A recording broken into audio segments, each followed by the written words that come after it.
Hello everyone, जय हिंद। आज है 31 दिसंबर 2025 के करंट अफेयर को हम डिस्कस करेंगे। तो चलिए स्टार्ट करते हैं आज का फर्स्ट और इम्पोर्टेंट क्वेश्चन। तो पहले क्वेश्चन में ये पूछा गया है कि जो बॉम्बे उच्च न्यायालय है उन्होंने किस पुरस्कारों के नाम के आगे और पीछे लगाने पर रोक लगाई है। तो उसका जो राइट आंसर है भारत रत्न और सभी जो पद्म पुरस्कार हैं उन सब पर उन्होंने रोक लगाई है।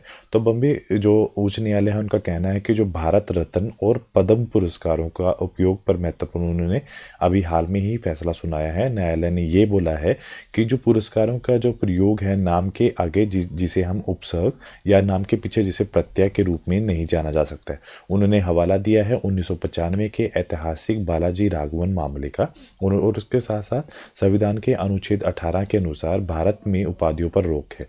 अगर हम बात करें भारत रत्न जो और पद्म जो पुरस्कार केवल सम्मान के रूप में दिए जाते हैं, ना कि किसी उपाधि के रूप में दिए जाते हैं। अगर हम बात करें भारत रत्न की, भारत रत्न है क्या? भारत रत्न एक जो सर्वोच्च नागरिक सम्मान है जिसकी जो स्टार्टिंग हुई है वो 1954 में हुई है। यह कहाँ दिया जाता है? यह कला, साहित्य, विज्ञान, सार्वजनिक खेल और खेलों जैसे में जो असाधारण योगदान दिया है उसमें ये दिया जाता है। अगर हम बात करें 2024 में जो भारत रत्न है वो किसे दिया गया है? Karpoori Thakur, Chaudhary Charan Singh, M S Swaminathan, PV Narasimha Rao और लाल कृष्ण आडवाणी को ये दिया गया है। अगर हम बात करें पद्म विभूषण की तो वो असाधारण विशिष्ट सेवाओं के लिए दिया जाता है। पद्म भूषण उच्च कोटि के विशिष्ट सेवाओं के लिए और पद्म जो श्री है किसी भी क्षेत्र में विशेष सेवाओं के लिए दिया जाता है। इन पुरस्कारों की जो शुरुआत हुई थी वो 1954 के अंदर हुई थी। अगला क्वेश्चन में पूछा गया है कि 40वीं जो एशियाई जल पक्षी जनगणना कहाँ आयोजित की जाएगी। तो उसका जो राइट आंसर है वो कोरिंगा जो वाइल्ड लाइफ सेंचुरी है वहाँ पर वो स्टार्ट की जाएगी। अब क्वेश्चन ये है कि जो कोरिंगा है वो है कहाँ पर? आपको ध्यान रखना है कि जो वाइल्ड लाइफ सेंचुरी की जो जनगणना होगी वो 10 से और 11 जनवरी 2026 को आंध्र प्रदेश में, ये याद रखना है अपने कोरिंगा जो वाइल्ड लाइफ सेंचुरी है कहाँ है? आंध्र प्रदेश में। और उसके आसपास के जो वेटलैंड है उनमें 40वीं जो Asian water bird census start की जाएगी। इसकी जो जनगणना में हम इसका जो मेन उद्देश्य है वो है जनगणना के आधार पर हम पक्षियों को देखेंगे कितने पक्षी हमारे पास हैं। और अगर हम बात करें कोरिंगा वन जीव अभ्यारण्य ये 10वीं बार हो रही है। और अगर हम भौगोलिक स्थिति की बात करें ये ककीनाडा के गोदावरी मुहाने पर स्थित है और यह पश्चिम बंगाल के सुंदरवन के बाद दूसरा सबसे बड़ा मैंग्रोव क्षेत्र है। यह मैंग्रोव 24 से ज़्यादा प्रजातियों यहाँ पर पाई जाती हैं।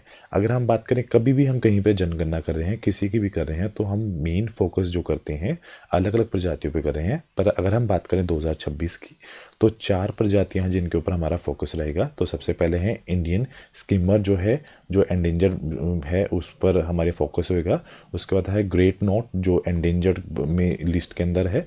उसके बाद है यूरेशियन क्रूलू जो नियरली थ्रेटन्ड स्पीशीज़ है। और उसके बाद है यूरेशियन ऑयस्टर कैचर जो है वो। ये जो 4 प्रजातियां हैं जिनके ऊपर हमारे जो विशेष ध्यान रहेगा। अगला क्वेश्चन में ये पूछा गया है कि अगर बात करें हाल में ही भारतीय तट रक्षक बल ने क्षेत्रीय प्रदूषण प्रतिक्रिया अभ्यास पीरेक्स 2025 का आयोजन कहाँ किया है। तो आपको ये याद रखना है ये हाल में ही मुंबई में हुआ है। पीरेक्स का मतलब यहाँ पर क्या है? ये है रीजनल पॉल्यूशन रिस्पांस एक्सरसाइज है जो मुंबई के तट पर किया गया। उद्देश्य क्या है? मुंबई में समुद्र में जो तेल रिसाव जैसी आपात स्थितियों में तेजी से प्रतिक्रिया क्या देनी चाहिए और प्रदूषण को कैसे नियंत्रित करना चाहिए इसका मूल्यांकन करने के लिए ये एक्सरसाइज हाल में ही की गई है। अगर हम बात करें भारतीय तट रक्षक बल की तो जो उसकी स्थापना है 1 फरवरी 1977 में की गई है। जो स्थापना की समिति की जो सिफारिश थी वो रुस्तम जी समिति ने की थी। उद्देश्य क्या था? समुद्र में जो तस्करी और अवैध गतिविधियों पर निपटाना और भारत में समुद्री संसाधनों की रक्षा का जो उपाय सुझाना इसका मेन मोटो था। अगर हम बात करें भारतीय तट रक्षक बल का जो पहला जहाज था वो ICGS कुतार था। पहले महानिदेशक VA कमात थे। और भारतीय तट रक्षक के जो 26वें महानिदेशक थे वो DG प्रवेश शिवमानी। और उसके साथ भारतीय तट रक्षक बल भी उड़ीसा के तट पर इन कुछ कछुओं की जो सुरक्षा के लिए हर साल ऑपरेशन चलाता है वो है operation Olivia. Olivia is a kind of a species of a that कछुए की अगर हम बात करें हैं। और इनका मुख्यालय कहाँ पर है? इनका मुख्यालय नई दिल्ली में है। और दर्श वाक्य क्या है? वह हम रक्षम हम सबकी रक्षा कर रहे हैं।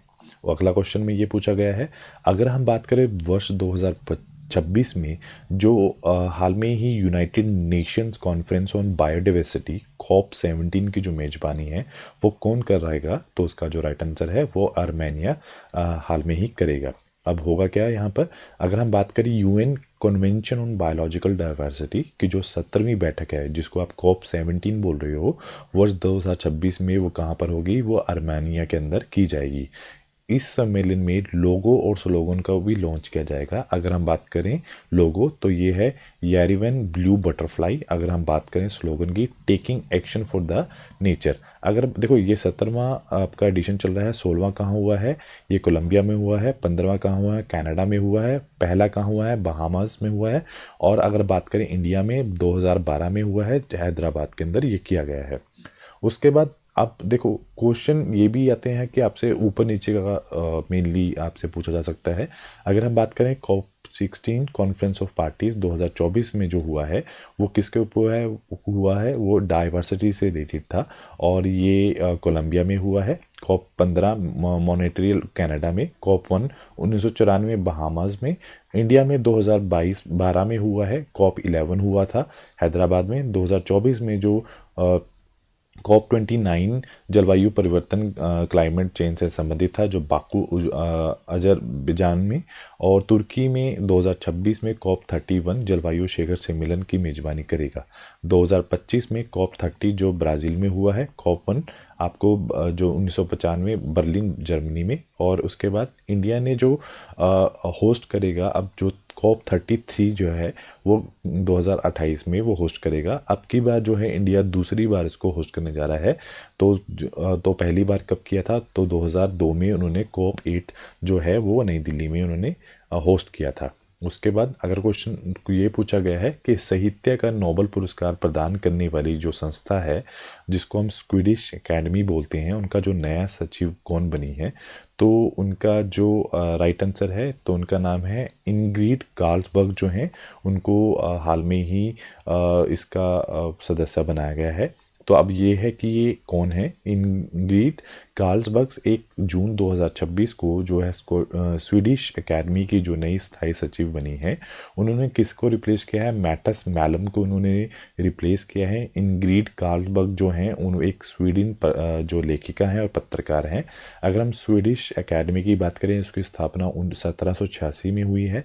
स्वीडन के जो राजा हैं गुस्तावा III जो हैं द्वारा की गई है, और जो मुख्यालय है इसका स्वीडन की राजधानी स्टॉकहोम में इसका मुख्यालय है। उसके बाद अंतर्राष्ट्रीय जो नियुक्तियां हुई हैं 2025 में, नासा के 15वें जो प्रमुख हैं जैरेड इसका कैमिन, इंटरपोल के नए अध्यक्ष लूकस फिलिप्स, और संयुक्त राष्ट्र पर्यटन संगठन की जो पहली महिला महासचिव है शिखा नसीर अल नवाइस, और जो न्यू डेवलपमेंट बैंक के जो नए उपाध्यक्ष बने हैं डॉक्टर राजीव रंजन, अंतर्राष्ट्रीय मुद्रा कोष के जो कार्यकारी निदेशक उर्जित पटेल, अंतर्राष्ट्रीय ओलंपिक समिति की जो पहली महिला अध्यक्ष क्रिस्टी कोविट, और अंतर्राष्ट्रीय क्रिकेट परिषद के नए CEO संजो गुप्ता, अंतर्राष्ट्रीय मुद्रा कोष के जो प्रथम उप प्रबंधक निदेशक डैनियल कैटरूट, और यूनेस्को के जो महानिदेशक हैं खालिद अल अनानी, IUCN जो प्रजाति अस्तित्व आयोग के जो पहली एशियाई अध्यक्ष विवेक मेमन, और वर्ल्ड बैंक के जो नए अध्यक्ष हैं गेनादी गोलविकिन जो हैं, हाल में इनकी नियुक्तियां की गई हैं। अगला क्वेश्चन, किसी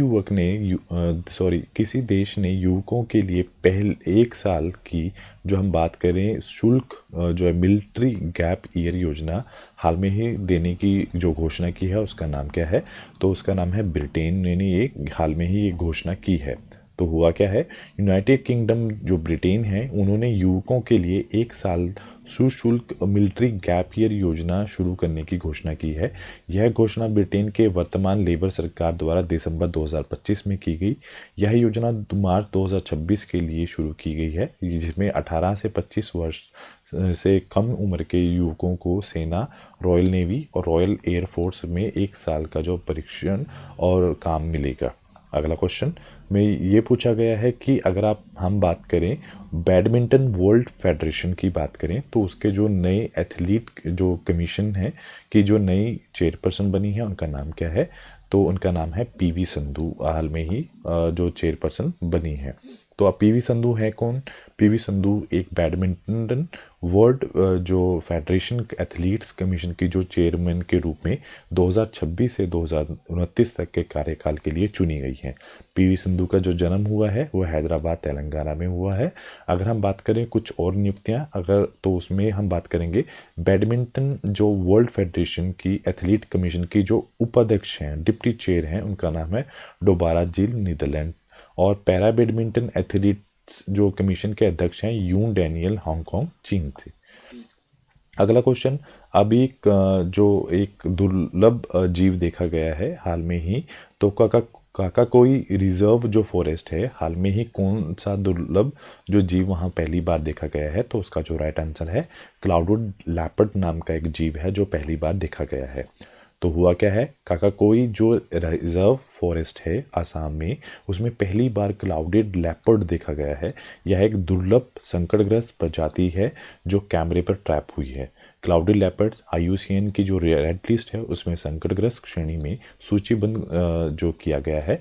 भारत के वन्यजीव संरक्षण अधिनियम 1972 की अनुसूचित 1 में इसको संरक्षित किया गया है। क्लाउडेड लेपर्ड का जो क्षेत्र है अब काजीरंगा, मानस, नामोरी और इसके अलावा काकाकोई तक जो है विस्तृत की हुआ है।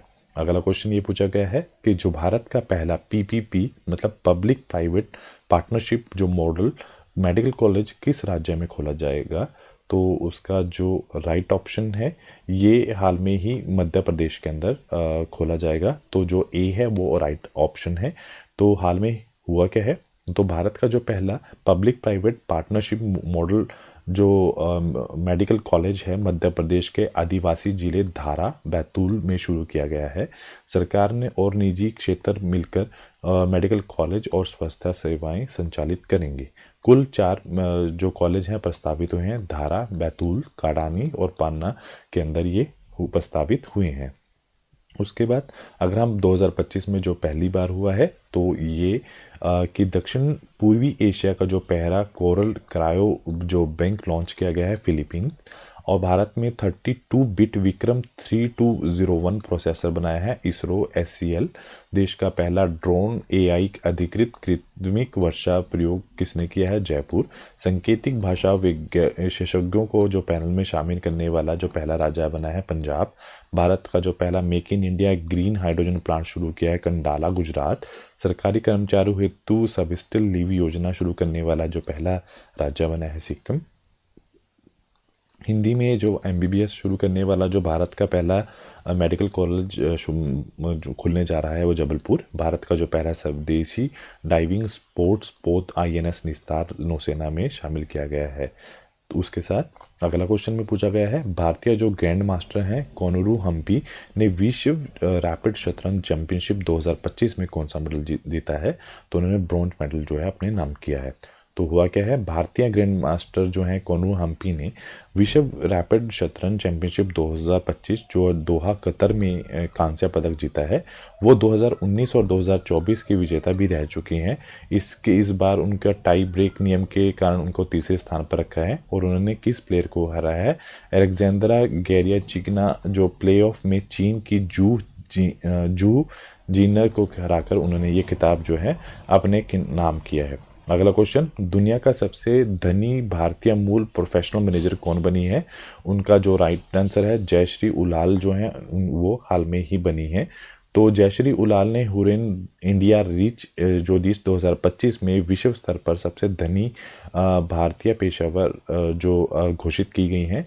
उन्होंने अरिस्ता नेटवर्क की CEO हैं, उनकी जो कुल राशि है 50,000 करोड़ रुपए आंकी गई है। उन्होंने सुंदर पिचाई जो गूगल के हैं सत्या नडेला को भी पीछे छोड़ दिया है। अगला क्वेश्चन ये पूछा गया है, लास्ट क्वेश्चन है कि किस देश ने ताइवान के आसपास जस्टिस मिशन 2025 की शुरुआत की है? तो उसका जो राइट आंसर है ये चीन ने स्टार्ट की है। अब क्वेश्चन ये है कि क्यों की है। अगर हम बात करें चीन की जो पीपल्स लिबरेशन आर्मी ने ताइवान के आसपास जस्टिस मिशन 2025 नाम के बड़े पैमाने पर सैन्य अभ्यास किया है। इसमें थल सेना, नौसेना, वायुसेना, रॉकेट फोर्स भी शामिल है। उद्देश्य है ताइवान जो स्वतंत्रता समर्थक गतिविधियों और बाहरी हस्तक्षेप को रोकना है। कारण क्या है? ताइवान को चीन अपना अभिन्न हिस्सा मानता है और किसी भी स्वतंत्र प्रयास को अलगवादी गतिविधि कहता है।